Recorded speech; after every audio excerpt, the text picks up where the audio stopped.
Hello and welcome to Let's Get Growing. It's Jo here, the educational gardener from Bulwell Forest Garden in Nottingham, and here we are at the start of September and summer's finally arrived. It's here, a bit late, the kids are all gone back to school, but hey ho, let's make the most of it. So I'm going to be trying to make the most of the warm weather before the winter, so there's still plenty that we can be planting on and sowing. So let's get busy, let's get cracking, let's get growing.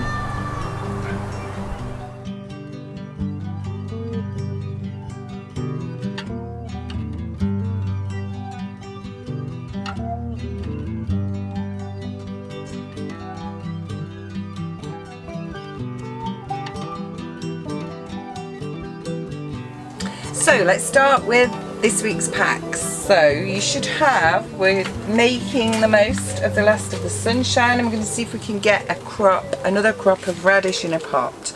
So I've got some French breakfast radish, which are the long slim ones. I've got a big pot which has got some used compost in that something didn't grow very well in, and I've decided to recycle it because vegetables aren't that fussy. So you should have a pinch of seeds. I filled my pot up, and then I'm just going to broadcast them. It's a bit like a slug egg, I'll get rid of that. I'm going to broadcast them over the surface, spreading them out so I don't have to thin them out too much, and hopefully if we look after these we'll get another crop in before the winter. Okay, so I've scattered my seeds. I'm just going to get a bit of compost, not too much, cover them up, spread it out, and then I'm going to press my seeds down and I'll water that with a fine rose so I don't flush my seeds out. So then we're going to move on to, we're thinking about next year now. Dropped out the seeds. So we're thinking about next spring. So one thing that we could set off now is sweet peas. So sweet peas, these are ornamental. It's old-fashioned mix and they smell really nice. I grow these every year. So what we're going to do is we're going to get these going and then overwinter them. So you should have about 12 seeds. So I've decided to use 4 pots this size. So I'm filling them up with compost. I've got peat-free compost as ever. I've got a dibber.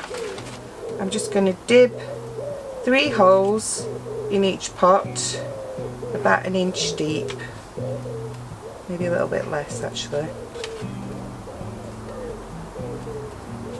And then I've already soaked my sweet pea seeds because they've got a very hard coating.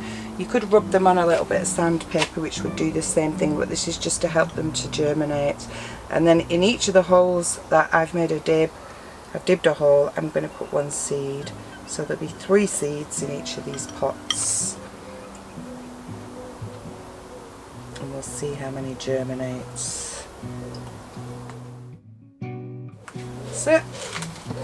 And then I'm just going to cover them up with a little bit of compost.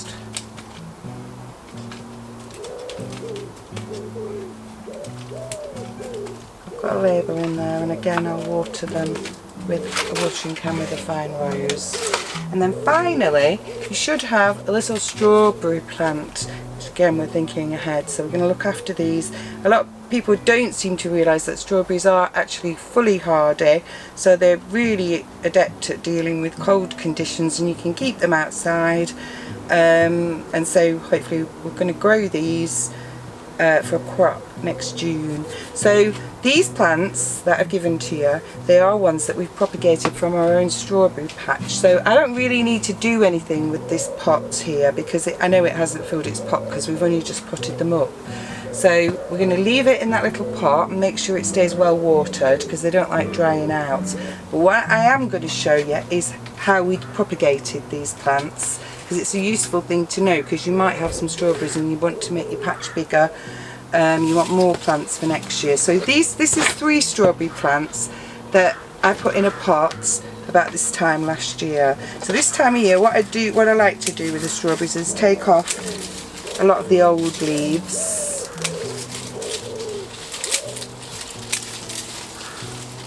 Take off the old growth. I think these old leaves can sort of, I think this helps to sort of keep diseases at bay and helps your plants last a bit longer. So what I've got here is what's called a runner. So you can see it's only got one, but this time of year is what strawberries do, and we've got a big patch where they're all doing that out there. So it's got a growth on, and then it's got 2 plants there. So because it's in this pot, just for convenience sake, it just about reaches. So in its final, wherever I'm going to sit this down on the ground or on a table, I'm going to leave the runner and leave the plants attached, but I'm going to get another pot full of compost, and I'm going to just put where the root will grow here. I'm going to put that onto the surface, and now I've got a little piece of wire which I've bent over. I'm going to use that as a peg to keep that there. Press it down, and then I'd give that a water. And I won't cut this off until that one's rooted, till it's grown some roots. And it steadies there. And we propagate lots and lots of strawberries each year just by using that really simple technique.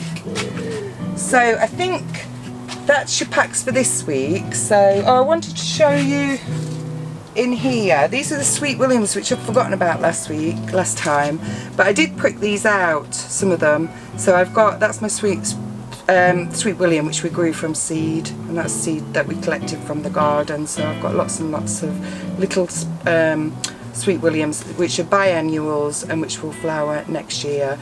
And at the moment they're fine in here. I'll just be keeping an eye on them to see when I need to put them into this size pot. So let's go into next door's polytunnel and have a little look at how some of the other plants are faring.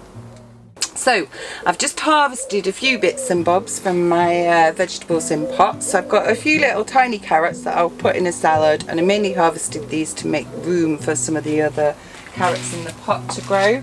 A couple of weird and wonderful shaped courgettes, which I can probably eat if I cut those ends off.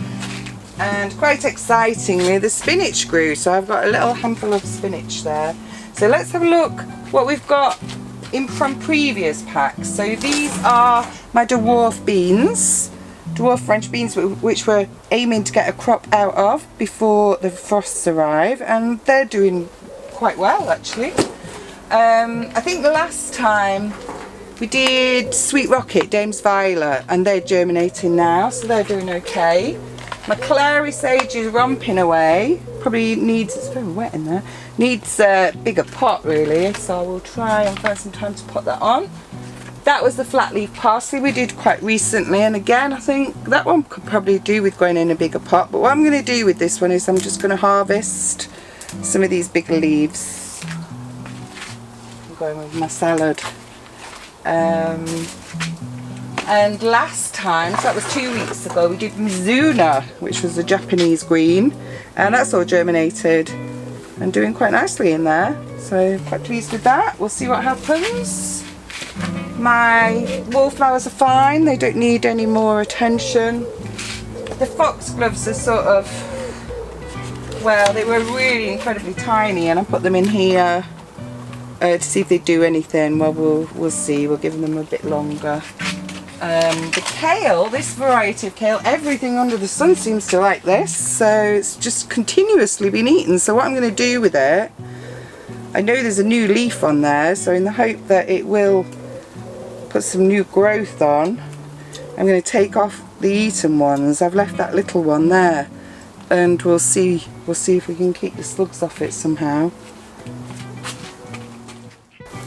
And we've got 2 exciting pieces of news, and the first one is that Roger the Robin is back. He's been somewhere, he's been off on his holidays, he's not telling us where he's been very cagey, but we're very pleased he's back. And the second piece of good news is that one of our members, Georgia, got in touch with us to let us know that she's had sightings of bats in her garden.